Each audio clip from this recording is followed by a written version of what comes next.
talk to you guys about not the America that we want to create, but the America we are going to create. Our generation has the ability to go out there this November and every single election, go out and make America the country it says it is on paper, not that it actually is.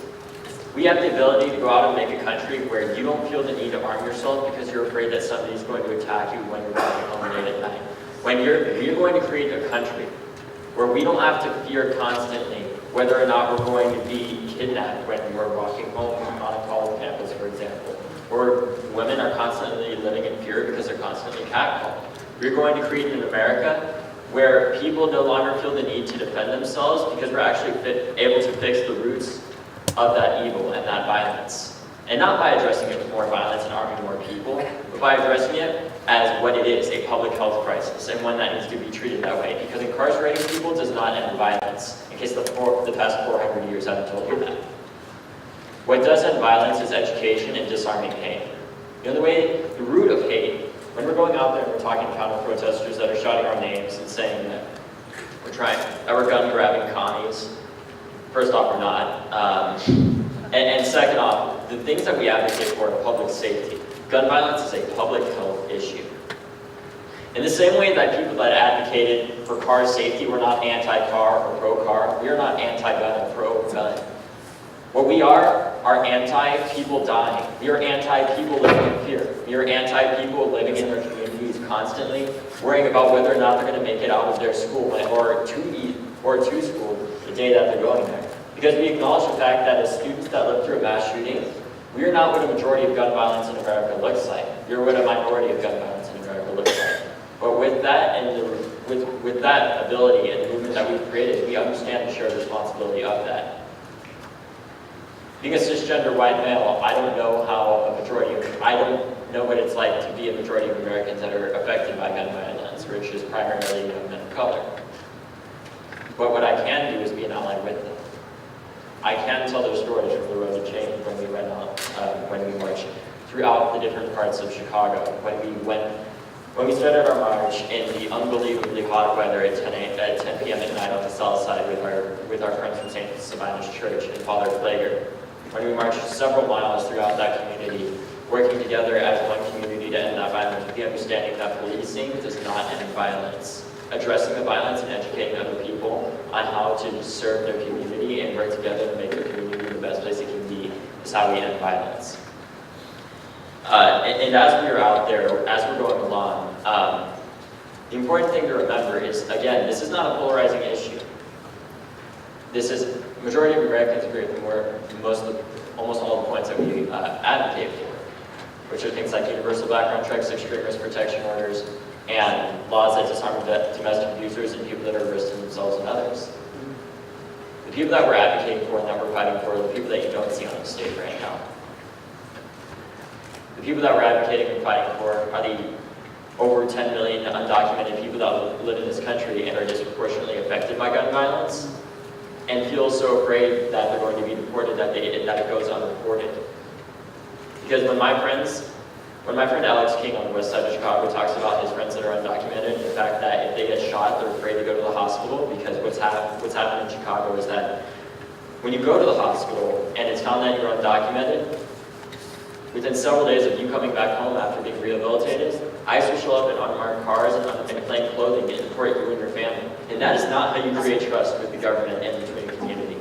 That's how you sow distrust and perpetrate these issues, because the politicians that are in power currently benefit off of this violence. And I say that because they do. The benefit off of our divisiveness and our violence.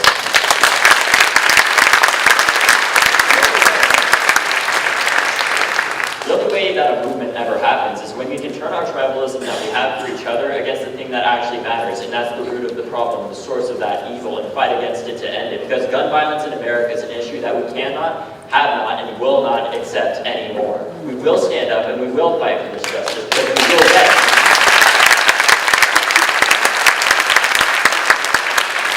No longer will we accept the fact that toy guns, for example, are actually more regulated for safety than actual guns, because there's a law that prohibits guns that are manufactured domestically within the United States from being put under the Consumer Protection Act, which is absurd.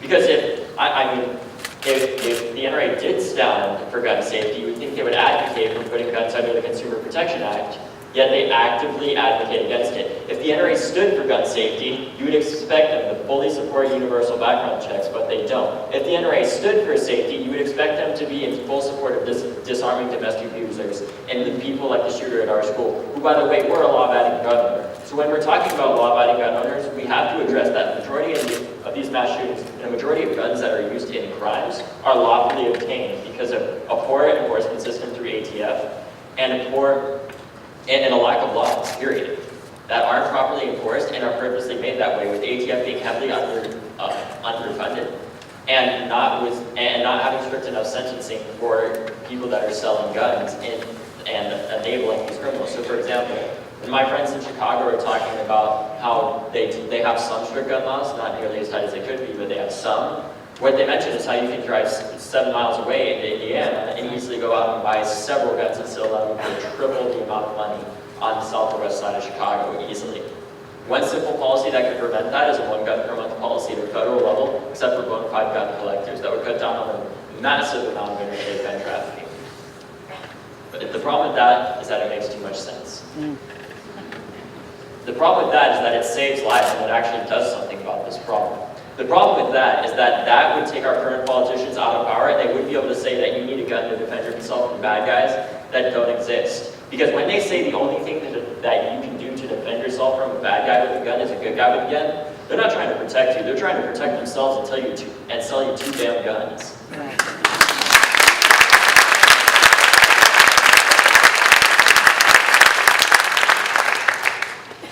After the shooting at our school, one thing that a lot of politicians would say is, well, I'm sorry, we don't have enough research on that. Well, maybe you should fund that research, because actively the CDC...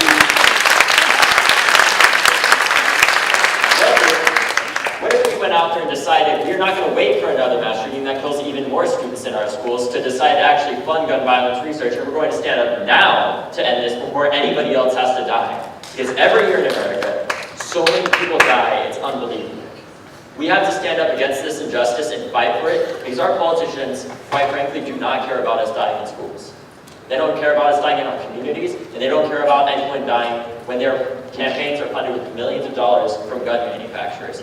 It is our responsibility as American citizens to fight for those that can and vote for those that can't.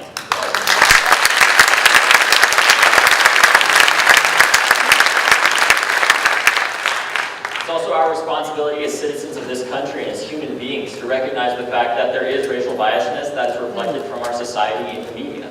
When my friends on the north side of Chicago do their walkout at their school, in primarily white schools, they get covered as kids that are standing up for their First Amendment rights, and as kids that are, for the first time ever, fighting against injustice in their community. While the people that are protesting on the south side of Chicago, when they lead walkouts at their school, they get covered as thugs and criminals that threaten with suspension or expulsion. We cannot accept that. We cannot accept a racist America. We cannot accept a society where your zip code determines the validity of your violence.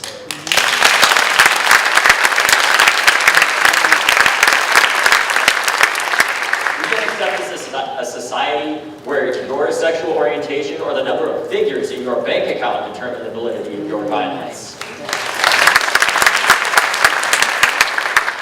We can't accept a society where in every more developed country they have very similar rates of mental health and bullying and almost all other demographic features as the United States that have addressed this problem and fixed it after there were mass shootings in their societies, from Australia to Ireland.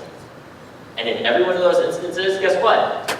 Surprisingly, at least in the American view, the answer is not arming more people. It's common sense laws that protect people and their lives, no matter the community that they live in. With the recognition that we can't solve violence in just one community. We have to solve violence in every community, no matter the zip code, no matter the color of your skin, no matter your income, or no matter who you are. You are a human being, and no matter where you come from or who you are, we realize that being American is not just about your citizenship. It's about what's in your heart and what you believe in.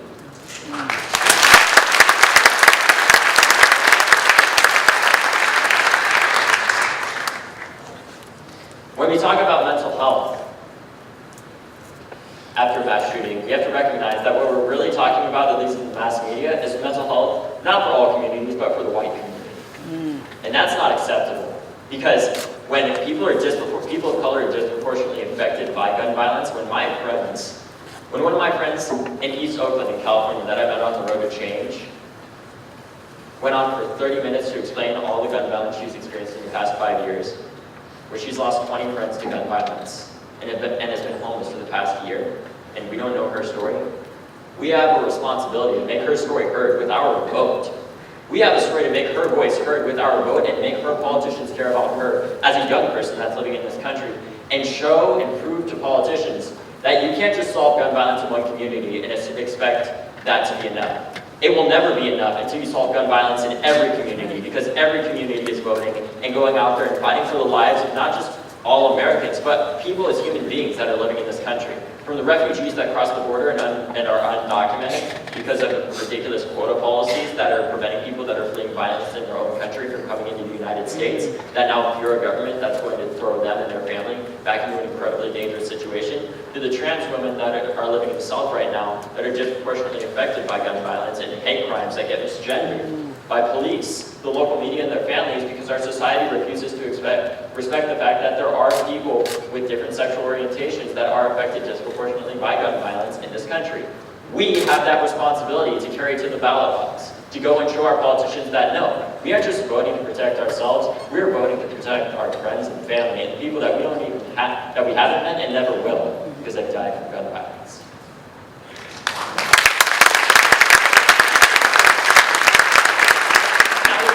Stand up and recognize the fact that mass shootings are not something that have been happening for the past couple of decades. Mass shootings have been happening for the past couple of centuries, ever since the advent of the gun. If we want to talk about mass shootings, one of the first things that we have to acknowledge is the fact that one of the first mass shootings in American history was the Battle of Wounded Knee, where over 100 Native Americans were slaughtered by the United States government.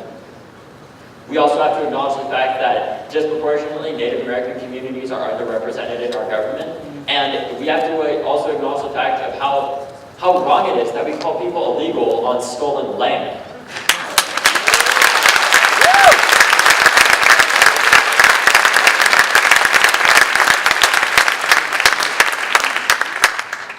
Because nobody is illegal. Nobody is an alien.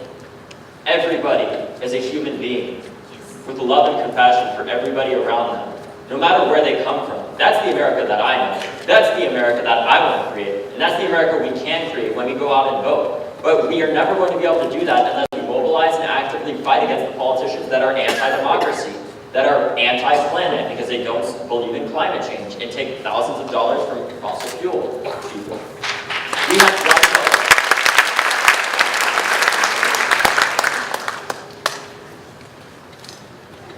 If you vote, your vote matters. Because, just think about it this way. If your vote didn't matter, America wouldn't be one of the only democracies to require voter registration. There's a reason why we require that, and it's because our current politicians are anti-democracy. They're anti-people being civically engaged. There's a reason why it's publicly accepted that a student could go through school and not know anything about the criminal justice system. Meanwhile, America has the highest incarceration rate of any more developed country in the world. And it's because our politicians have gotten away with that. We started calling our politicians because that's what they've become, but that's not what they are. Our politicians are public servants that represent us and need to. But they aren't right now. They're representing corporations that don't care about you. We need politicians that see you as constituents and not customers. We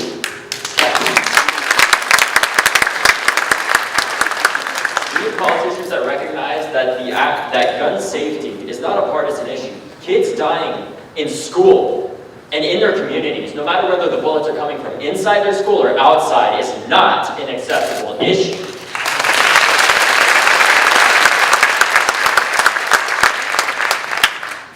We also have to recognize, as one of my friends said at a recent activist summit, that privilege is not about what you had to live through. Privilege is about what you haven't had to live through.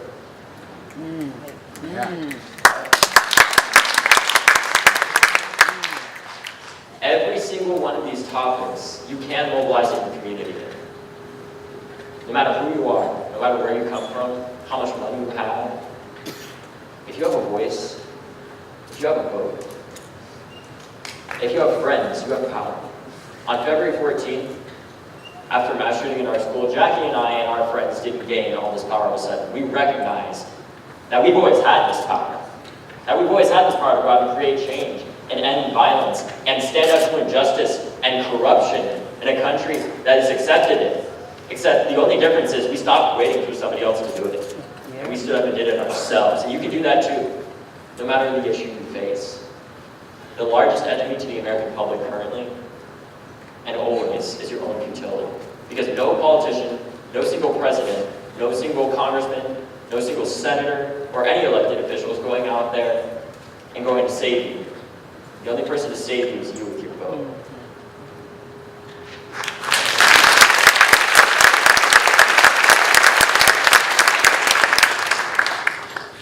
One of the main things that I've learned about throughout this experience is the fact that the difference between learning to respond and the difference between learning to respond and learning to listen, right?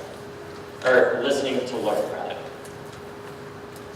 And we have to acknowledge that as a society that many people overshadow others when we're talking about these when we're talking about these issues. One of the things that I've noticed is that some of the people that are most affected by gun violence can talk the least about it, because of all the PTSD that they have, because of the emotional scarring that they have. For example, when we're talking about mental health, we have to acknowledge the fact that we have more police officers in our schools than social workers. And first off, raise your hand if you're a high school student in the past 4 years. Keep your hand up if you think the guidance counselors in your school were bullshit. Yeah. We must acknowledge the fact that we don't have proper mental health care in our schools. We police our schools for people that are mentally ill and violent, but we don't acknowledge the fact that most people that are mentally ill are not violent. Most people that are mentally ill are the victims of gun violence. And we can't continue to drive.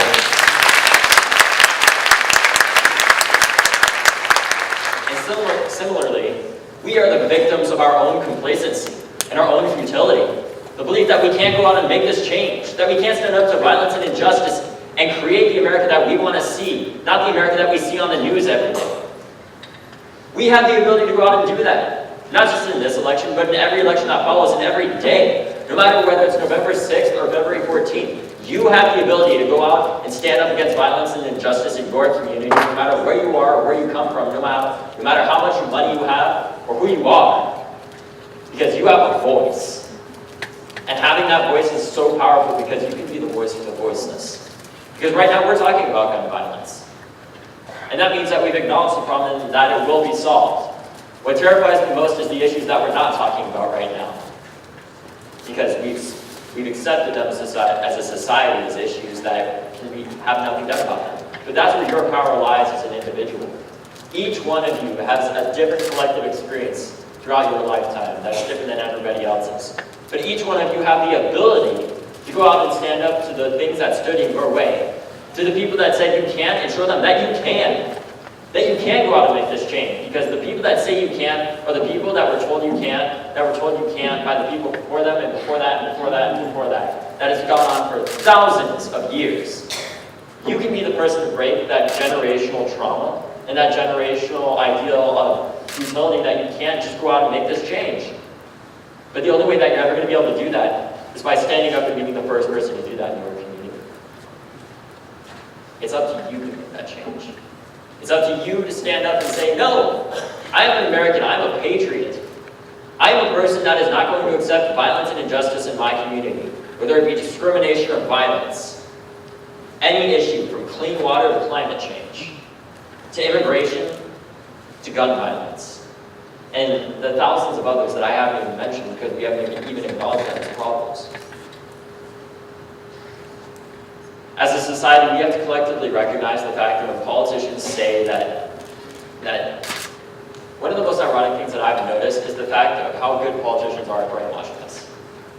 To the point where Donald Trump cannot pay millions of dollars in taxes and blame illegal immigrants.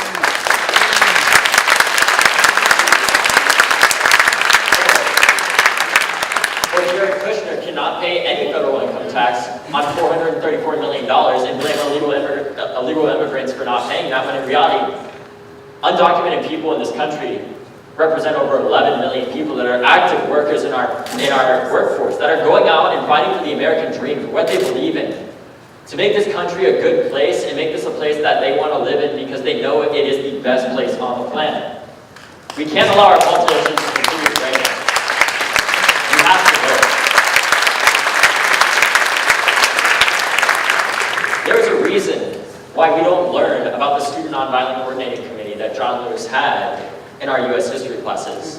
There's a reason why we see the Alexander Hamilton that came here when he was 17 years old, fleeing a hurricane, as a person that's different than the hundreds of thousands of Puerto Ricans that are coming to the mainland United States after fleeing Hurricane Maria. And it's because our politicians want us to believe that we are different, that we can't do things, and we can. That's where the power lies. It's not at pointing at any one party.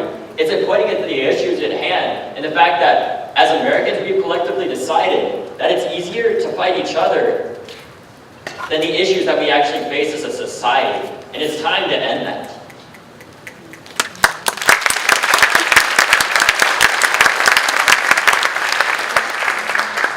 It's time that we stand up and create a generational shift in the way that we act about voting. Where it's not something like, oh, I have to go out and vote, where it's something like, yeah, I'm going to go out and vote because every election could be my last. Because this is a very fragile democracy that really, if you think about it, hasn't been a democracy for very long at all. Basically since the 1970s. Because considering, I would argue that still we're not a full and complete democracy. Considering the fact that in Florida, 21% of otherwise eligible African Americans can't vote because of a previous conviction, that doesn't look like democracy to me. That looks like the modern day Jim Crow.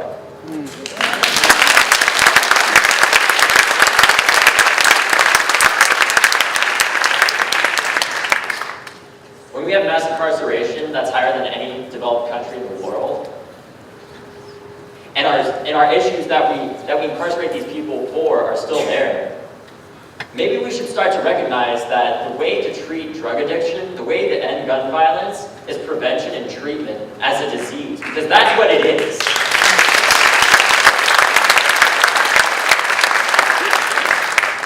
The only cure for that disease, however, is young people and every single American with a vote. And young people saying that you're going to create this generational shift. And people following it and and older generations not telling us you can't because we couldn't. Saying you can because we couldn't, but we believe in you. And we're going to support you all the way. That is where we need support as young people. We need to acknowledge the fact that it's not acceptable that we try to simply go out and get an education to make a living wage, but graduate with tens of thousands of dollars in student debt. That benefits the corporations and banks that fund congressional campaigns, but actively suppress the American people in the process. It's time that we question who's actually representing us. Is it CEOs and Fortune 500 companies, or is it the American people? The option's up to you.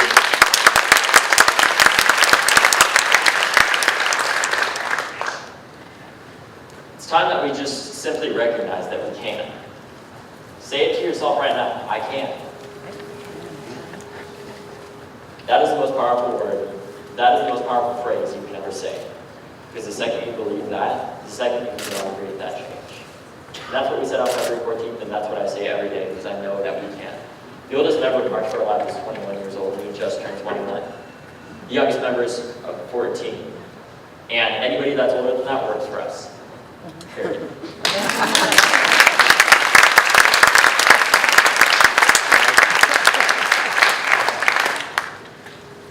And lastly, it's not okay what's going on in this country right now. What we see on the news every day, it's not something that we can just accept. When we start treating mass shootings in terms of media coverage as car accidents and as merely acts of God, they're not. These are acts of man with violent weapons for example, the shooter at our school was a law-abiding gun owner.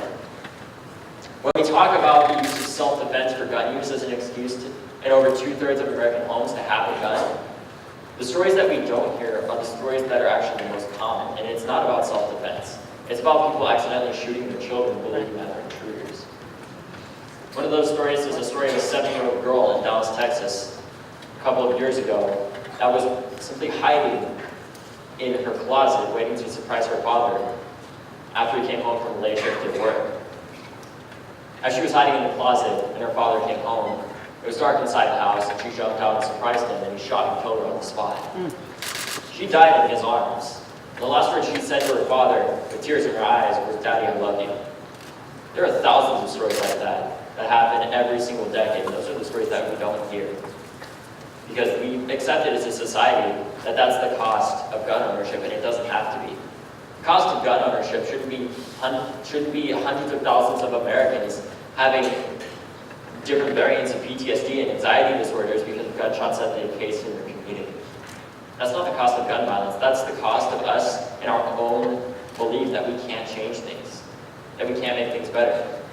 200 years ago, when philosophers were talking about how there were philosophers that talked about the fact that we should accept the fact that half of kids by the time that they're 8 years old are going to die from illness. You know what changed that? It was people that stood up and said, "Fuck no, like that's not okay."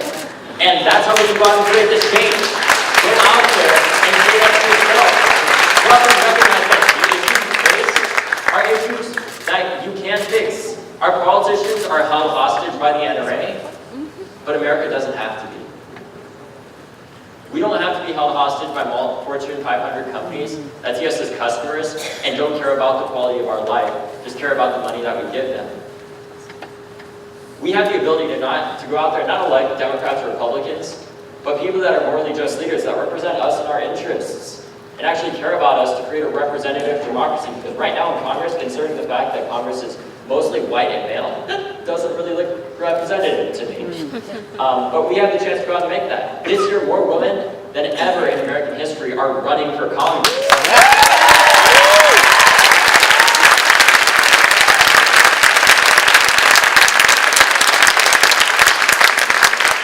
The reason behind that is because women stood up in movements like the Me Too movement and the suffrage movement before them, and other movements before them, and said, "This is not okay. We are not going to accept this."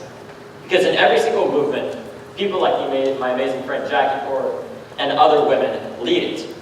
Whether or not you see them in the history textbooks is up to sexist historians, right? But women are always at the forefront of any movement. We can put women in the forefront of this country and create an actually representative democracy, and create a democracy that's not only representative by demographics, but is representative of the American ideology that this is a country that doesn't accept corruption. This is a country that doesn't accept suppression of our people. Because that is what the American Revolution was about. And that's what this revolution can be about too. A voting revolution.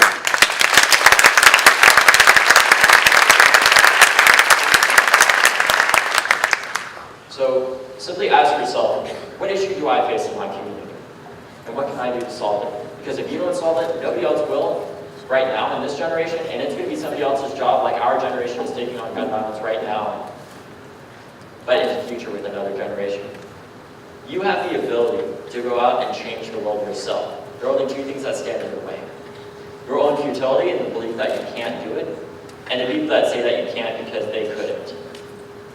The power there relies on you saying that I can, and empowering those around you to follow your footsteps and create that change. And the best place to start is by voting on November 6th.